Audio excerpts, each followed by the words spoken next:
過去幾年金州勇士嘅實力一直備受質疑，甚至連季後賽嘅資格都岌岌可危。更有網民覺得勇士王朝已經結束。至少喺今年季中交易最後一日前，大家都覺得呢個說法毫無疑問係正確嘅。前景直情可以講到係跌到谷底，大敗俾太陽，險勝魔術 ，back to back 輸俾爵士同湖人。但係當大家以為勇士無計可施嘅時候，佢哋就做出咗驚為天人嘅交易，就係用 Andrew Wiggins、PJ Tucker 同 Kyle Anderson 去換 Jimmy Butler。一開始大家都以為呢個係勇士冇辦法之中嘅辦法，因為外間一直有風聲傳咗 Jimmy Butler 只係想離開熱火，而勇士只係想求其揾一個頂級球星。大家都只係各取所需，但係而家聯盟所有球隊開始發現，勇士今次唔係單單只係增加咗一個球員，佢哋聘請咗位球賽殺手，一個能夠逆轉局勢嘅球員。大家好，歡迎嚟到 Ames Live Exchange，我係快健，就等我哋一齊嚟睇下呢位傳奇殺手點樣令勇士浴火重生。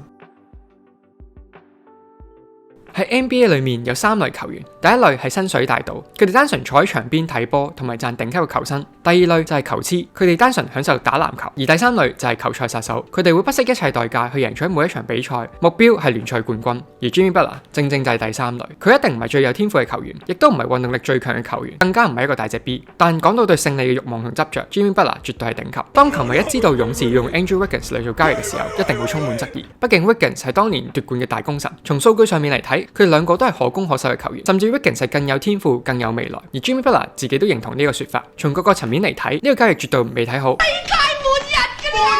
直到睇到 Jimmy Butler 嘅訪問，我哋先明白到勇士嘅交易唔單單係一個球員，而係換嚟咗一種精神同埋態度。因為勇士所缺乏嘅唔係一個球星，佢哋需要嘅係一個對勝利有無窮渴求，喺每一場比賽帶嚟無盡爭勝決心嘅鬥牛筋。呢個人正正就係 Jimmy Butler。喺過去2年，佢帶領住一隊所有人眼中嘅魚腩部隊去完成一個又一個不可能嘅任務，奪得東岸總冠軍，殺入總決賽，當中冇第二個球星嘅輔助。如果單憑數據，佢嘅戰績並唔亮眼，但係呢個正正就係 Jimmy Butler，佢價值遠遠超過數據可以解釋。簡單啲嚟講，熱火之所以喺剛剛嗰5年仍然有穩定競爭力，完全係因為佢。而嚟到今時今日，佢再唔係球隊嘅大佬，因為同佢並肩作戰嘅係當今聯盟上最強嘅控球後衛之一。到底會有咩影響呢？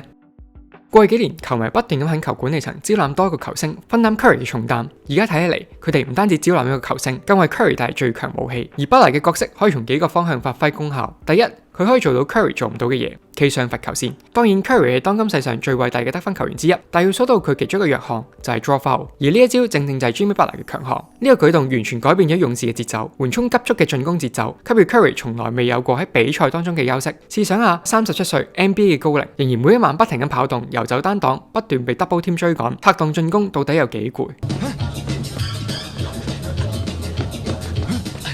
咁頻輪啦！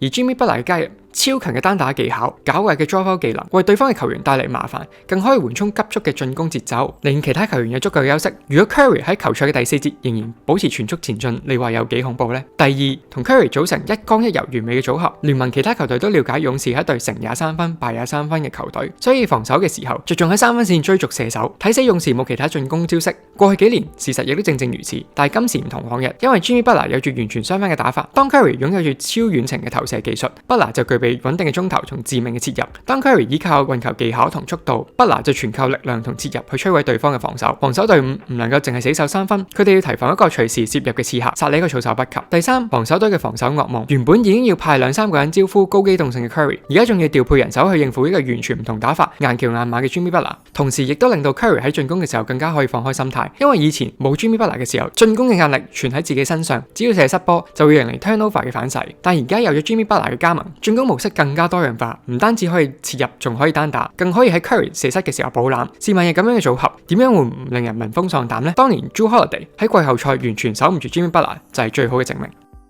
除咗單打技巧，其實 Jimmy Butler 嘅傳球技術亦都被低估咗。之前勇士上半賽季由 Pozinski 控球完全唔能夠發揮其他角色球員，例如 Moody、Buddy 嘅效能。呢個絕對唔係球員嘅問題，應該係打法上出咗錯。Pozinski 絕對係一個好好嘅得分手，但係佢冇強壯嘅身形同持球嘅吸引力，導致唔能夠吸引防守球員為隊友爭取空間。Jimmy Butler 嘅出現正正擔任持球第2選項，佢嘅單打技術絕對係防守球員唔能夠輕視，直接爭取空間為隊友製造機會，令角色球員由60-70分嘅表現增加到80-90分。而對對 Pozinski 亦都有好大嘅幫助，因為佢再唔使擔任持球者嘅角色，好好發揮配角嘅作用，喺適當嘅地方出現，穩穩咁得分。Jimmy Butler 加盟後嘅數據，球隊正負值正正反映咗成效。而另一個問題就係佢同 Draymond Green 兩個問題兒童點樣相處。交易嘅時候，好多媒體都唔睇好兩個強勢嘅人點樣喺同一個球隊生存，結果佢兩個反而係識英雄重英雄。我哋直情可以見到 Draymond 尊重 Jimmy Butler 嘅籃球智慧，而 Jimmy 亦都好醒目，一開始被交易嘅時候已經尊重 Draymond，甘心去做二當家嘅角色，目標一致就係總冠軍。佢兩個互補長短嘅防守，完全喺比賽中體驗到出嚟，所以佢嘅出現完全激活咗成隊勇士。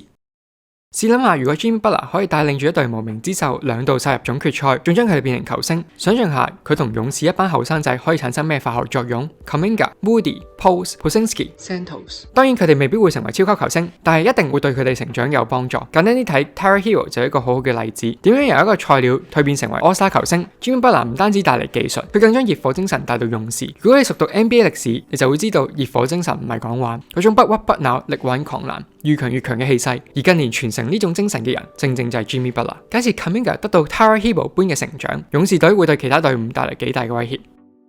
咁你可能會話，現時 NBA 唔缺乏充滿年輕力量嘅球隊，勇士三巨頭都係年齡35+以上，點解其他球隊仲要驚佢哋呢？喺東岸有騎士、賽爾特人同 Knicks， 西岸就有雷霆、金塊、灰熊同埋剛剛有 Luka 加盟嘅湖人，全部都係年輕人，再加上各式各樣嘅角色球員。從表面上嚟睇，佢哋真係冇需要驚高齡勇士隊。而因為上一年嘅膝頭哥受傷 ，Jimmy Butler 缺席咗季後賽，但係唔好忘記佢絕對係一個季後賽殺手。回顧2020年季後賽總決賽對陣湖人嘅系列賽，第3場攞到40分、11個籃板、13個助攻，第5場48分鐘嘅比賽，打咗47分鐘12秒，攞到35分、12個籃板、11個助攻嘅驚人戰績。佢兩次帶領住平庸嘅球隊殺入 NBA 總決賽。最瘋狂嘅係2022年東岸總決賽嘅系列賽對上賽爾特人，佢以一己之力逼到賽爾特人打 Game 7，最後僅僅輸咗3分。而今年賽爾特人正正係爭標熱門，準備衛冕 ，Jimmy Butler 正正就係佢哋嘅黑騎石。如果佢可以帶領一隊弱隊都可以打贏賽爾特人嘅話，咁如果佢火爆 Stephen Curry 到底有幾可怕呢？點解其他球隊要驚勇士？正正就係因為有呢個球賽殺手喺最啱嘅時候降臨到最啱嘅球隊。唔知大家覺得今次 NBA 交易周邊一單交易最會影響整個戰局呢？歡迎喺留言區度留言。中意呢條片嘅記得 Like、Share 同 Subscribe 我哋嘅 channel。祝福大家耶穌愛你。我哋下次再同大家討論個 NBA 球鞋或者其他有趣嘅事啦。拜拜。